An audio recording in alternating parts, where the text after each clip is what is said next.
जैसा करोगे वैसा भरोगे।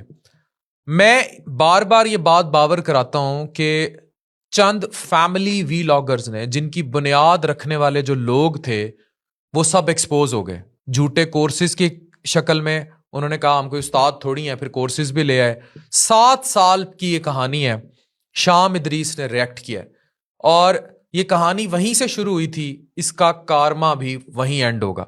7 साल पहले, मैं सिर्फ ये वालदैन के लिए वीडियो बना रहा हूं कि जो अपने बच्चों के हाथ में कैमरे दे रहे हैं और जो इस कल्ट की नकल उतार रहे हैं, वो कितनी तबाही लिख रहे हैं।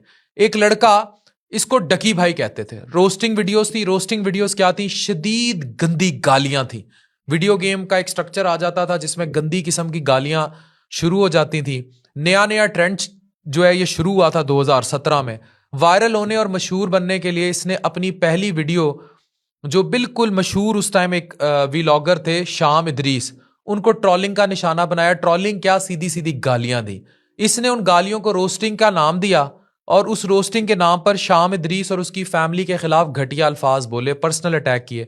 स्क्रीनशॉट्स चलते जाएंगे, ये आपको दिखाते जाएंगे कि ये गलाजत किस कदर घटिया थी। ये अल्फाज इतने गलीज और ऑफेंसिव थे कि किसी भी इंसानियत पसंद शख्स के लिए मुश्किल है कि वो इसको हजम कर सके।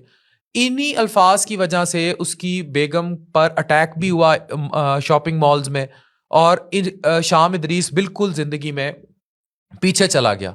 ये इसको इबलीस कहा करता था और इसने इसके वालिद को कहा कि अगर अंकल इबलीस उस रात कॉन्डम पहन लेते तो ये नफसियाती लोग जिंदा ना होते। जिन्हें ये नफसियाती कहता था, उससे कई गुना ज्यादा गंदी कल्ट हरकतें इसने फिर अपनी बेगम के साथ शुरू की जब इसकी शादी होगी। शाम इदरीस के पेरेंट्स के बारे में इतने घटिया अल्फाज। फ्रॉगी, जो कि इसकी पहले मंगेतर थी शाम इदरीस की, और बाद में जो है उसका डांस दिखाओ, नरगिस से बोर हो गए हैं, अपनी सुहागरात दिखाओ, उसको पिक्चराइज करो। जो जो ये कहता रहा वो फिर ये करता भी गया। और इसी किस्म की वल्गर फैमिली व्लॉगिंग ने, वल्गर मतलब वल्गर, गंदी, प्राइवेसी ब्रीच।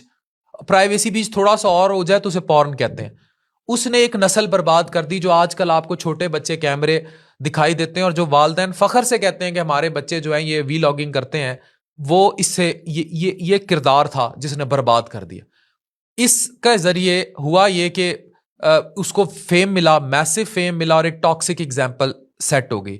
सोशल मीडिया पर छोटे छोटे क्रिएटर्स, इनके बारे में मुकम्मल इतलात कि इनको ब्लैकमेल किया जाना, धमकियां दिलवाया जाना, शाम इदरीस की और फ्रॉगी पर इतना क्रिटिसाइज करना कि उन पर हमले हो जाना।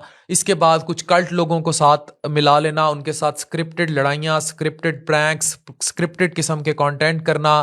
फिर जॉइन एलीट ग्रुप के नाम से स्कैमर्स, पूछा जाए तो कहते हैं जनाब हमें ना फॉलो करें, हम कोई टीचर थोड़ी हैं। फिर टीचर बन के सामने आ जाना, वो कोर्सेज बेचना जो ई कॉमर्स के जहां से इनका लेना देना ही कोई नहीं।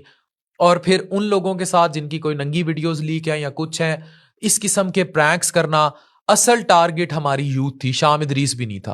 अब बहुत सारे क्रिएटर्स हैं, जैसे बदला ब्रदर्स हैं, और बहुत सारे नाम हैं, अनगिनत नाम हैं जो हरासा हुए, जिन पे झूठे केस बनाए गए, जिनको बड़े मसले किए गए। तलहा रिव्यूज का भी करैक्टर एक बिल्कुल सामने था। वो लड़का जो है किस तरह सामने आया जब उसने कोर्स एक्सपोज किया, तो उसको भी टारगेट किया गया। शाम इदरीस को इबलीस कहा, इसके वालिद को इबलीस कहा गया, बुरी तरह टारगेट किया गया। 7 साल बाद वो शख्स वापस आया। डकी के जो है ना, पूरा उसने धड़म तख्ता अलग कर दिया। अब डकी एक्सपोज है, इसके सब्सक्राइबर्स गिर रहे हैं, लेकिन मामला यहां तक नहीं है। जब तक आप इसे देखना नहीं छोड़ेंगे तब तक ये कहानी आपके बच्चों तक रहेगी।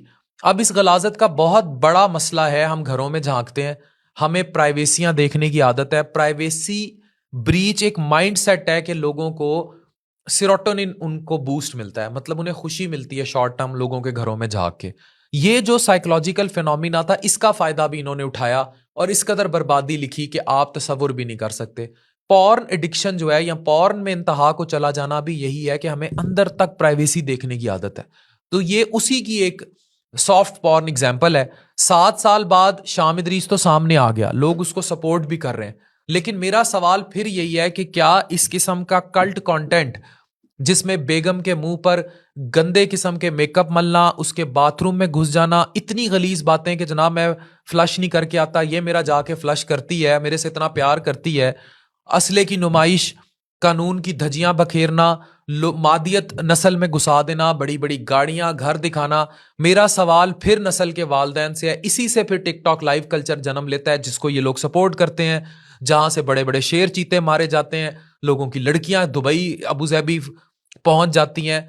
तो ये एक तारीख लिखी जानी चाहिए, मतलब। और फिर सेलिब्रिटीज का इनको सपोर्ट करना, बड़ी बड़ी फर्म्स का बुला बुला के इन जैसे कल्ट लोगों को अवार्ड देना, अपनी प्रमोशंस के लिए इनको बुलाना, बड़े बड़े सेलिब्रेटेड लोगों का होटल इनके नाम से खोलना, और मुझे पता है कि इन्होंने खोले, और उसके बाद इस किस्म का कल्ट। अब अगर आपका बच्चा बर्बाद हो रहा है, मेरे तकरीबन 5 मिलियन के करीब फॉलोअर्स होने जा रहे हैं, मुझे इससे क्या हसद रह गया? बात हसद की नहीं है, बात नस्ल की, तालीम की है, जो इस कल्ट ने बर्बाद कर दी। अगर अब सारे चीख रहे हैं कि 7 साल पहले जो तुम्हारे लिए इबलीस था, उसका वालिद इबलीस था, उसकी बीवी को तुमने मुक्के तक पड़वाए, सारा कुछ किया, तो वही काम उससे 1000 गुना नीचे जाके गलाजत पे आपने किया। उस वक्त अब ये कल्ट नहीं था, अब ये गंद नहीं था। जो चीज ना कहते रहे वही काम फिर खुद करते गए और इंतहा पे जाके करते रहे और हर तरह से एक्सपोज हो गए। अब जो बच्चे, उनके वालदैन इस तरह के किरदारों को देख रहे हैं, द सो कॉल्ड बतखें, ducky by, we have to think कि नस्ल किस लेवल की बर्बाद हो जाएगी आपकी। ये वालदैन के लिए सोचने का मकाम है। ये वीडियो एक चेतावनी है, इसको सोचिए। ये 7 साल बाद कारमा से ज्यादा शाम इदरीस का सामने आना, बच्चों की तरबियत के लिए वालदैन को सोचना होगा कि ये सेरोटोनिन के नशे कहाँ ले जाएंगे घरों को। डॉक्टर अफान कैसर साइनिंग ऑफ।